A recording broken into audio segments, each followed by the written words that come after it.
Welcome back. It's a thirsty Thursday, and let me tell you this. I was out in the streets with my fellow brothers and sisters right here in Staten Island, standing up for democracy, capitalism. We took it to them, okay? We opened the business in Staten Island. Cops came down, shut it down, but we actually put a crack in the dike, and now the water's starting to drip, drip, drip. Meantime, now that I'm back, I need a cocktail, so enjoy crack open a cold one with me. And I'm joined again right now by Frank Morano, my co-host, who was running solo for me and holding things down with Nico and Jess. And also Adam Markel. He's a best-selling author, renowned keynote speaker, business mentor, CEO, author of Pivot, The Art and Science of Reinventing Your Career and Life. I could have been your co-author with this. I've reinvented myself so many times, I should be patented. What's happening, buddy? How you doing, boys? How are you? Okay. Good to see you. Well, not see you, John, but good to see you, Frank. Yeah, no, I'm sorry. I'm sorry you can't see me, but you look mint.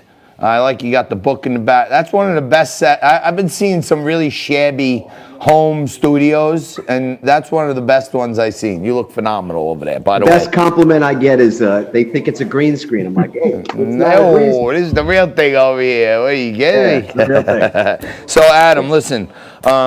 Lots of stuff to talk about. I know you're a great author and keynote speaker, but I guess we're going to talk about little tips that you have for people to cope, be a little more resilient. How do they get through these times? I've had clinical psychologists, social workers on who are talking about, we're in recovery now. Stay mindful that things are getting better. What do you got for us?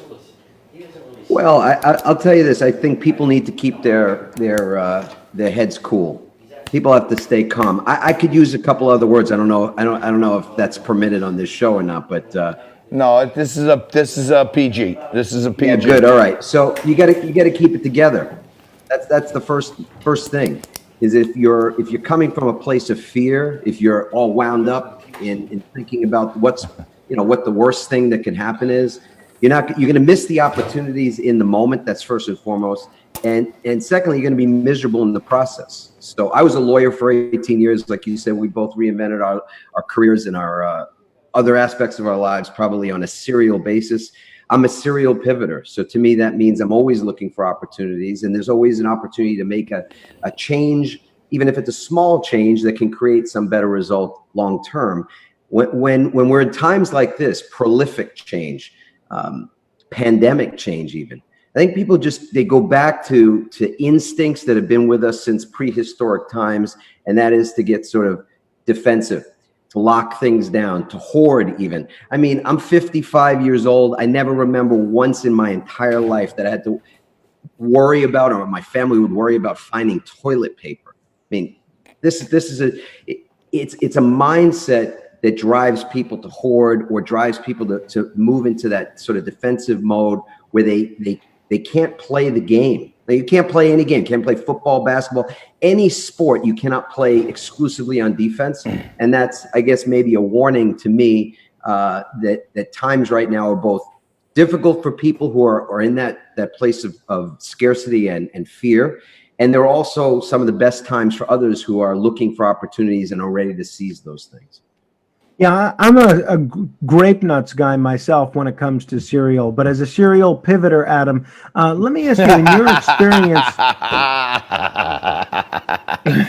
I'm a honey nut Cheerio guy, so I'm with you, buddy. But in your experience, Adam, do most of the people doing this reinvention of themselves, are they doing it out of necessity because they've found themselves unexpectedly laid off or furloughed, as many of our viewers have during this pandemic, or are they doing it because they've lost passion for what they might be doing professionally and they just need some sort of a mental or emotional change? What's been your experience about what leads to the reinvention? Yeah, it's such a great question, because you can either pivot by design or you can pivot by default. And I think people resist change anyway. They prefer the devil they know to the devil they don't, and all that kind of stuff. So even though maybe for some time, some people who are right now experiencing that, either maybe it's a layoff or their business has gone sideways, or they're worried about some things, the signs have been on the wall for a long time that a change was required. That's my theory. And it's not just my theory, it's the research we've done as well.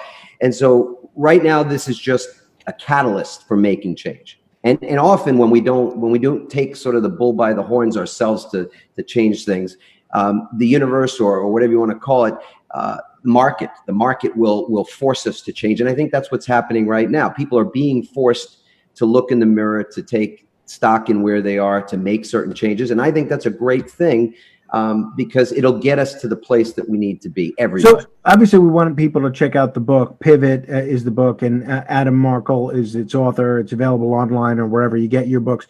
But Adam, if people are looking to reinvent themselves, personally, professionally, whatever, what's the first step? What's the first step that people need to make in order to begin their reinvention? It's a little counterintuitive in the moment, because when sort of the what is hitting the fan and people realize they got to make a change, somehow they want to take action. And that's not the first step in this book. So I was a lawyer for 18 years. I was pretty miserable at a certain point, ended up in the hospital with what I thought was a heart attack, and it turned out to be an anxiety attack. And I think there's a lot of people experiencing a lot of low level and not so low level anxiety right now. And when I left that hospital that day, I knew I had to make a change. I just didn't know what it was. And I wasn't, with 4 kids and a wife that I love, I'm married 30 plus years to her, I wasn't going to jump ship. That's not my style. And I couldn't go down the midlife crisis road. So instead, we created a bit of a midlife calling. And what that meant was we started by just getting quiet, allowing time to think. People don't have they don't have time to think most of the time. In fact, I remember my mother used to say when we were kids and we were screaming around the house, she'd say, "I can't hear myself think," right? Well, right now people have time and they don't know what to do with it. So they're making themselves busy instead of actually utilizing that time to not only see what's inside of themselves, what kind of wisdom and guidance for what they want to do and what the next steps are, including, reading a book or listening to podcasts, listening to shows like this, and allowing for that quiet to actually be a strategic part of their strategic process to make a small change. And I'm not saying you don't get to work immediately if you've got to find ways to pay the bills or ways to make payroll and all that kind of thing. I just find that so many people are telling me right now that they're so busy. And yet they're also struggling at the same time. I go, what are you so busy with? Like, clear some space, even though it's uncomfortable, to allow yourself to think. That's the first step. It's really well, I shouldn't say peculiar. I'm just not that smart. But other people have used terms like mindful and thoughtful, that people have to get inside their own head and start reminding themselves that things could be a lot worse, and we're all in this together. Meaning, not that everybody's paying each other's bills, but it's not like just you at this point. Everyone's facing the same set of circumstances. And I've been trying to talk about the 3 F's on this show. The 4th one I want to use all the time when I talk about de Blasio and Cuomo, but I'm going to go with the 3. And I've been saying, as long as we got our faith, we know the man upstairs is with us, whoever you worship to, that's one thing you got on your side. You got your family. That's another thing you got on the side. As long as they're all vertical, you're in business, and you're locked up at home. I live next door to my mother, so I got all the food I want. So faith, family, and food is enough to keep me going. And I think that's probably a recipe that a lot of people can thank whoever they pray to for every day and use that as a bright spot. You know what? Gratitude, John, is such an important thing. I know it kind of seems soft, like it's a soft skill, or it's not a skill at all. It's just something, that we do in our private lives. Gratitude is fundamental in business. It's fundamental as an entrepreneur. I've been an entrepreneur serial again since I'm 15 years old, and I'm grateful every day. In fact, one of the most important things in pivoting, so just to plus what Frank was saying earlier. I was terrible at basketball, by the way, so I have no pivot. Were you?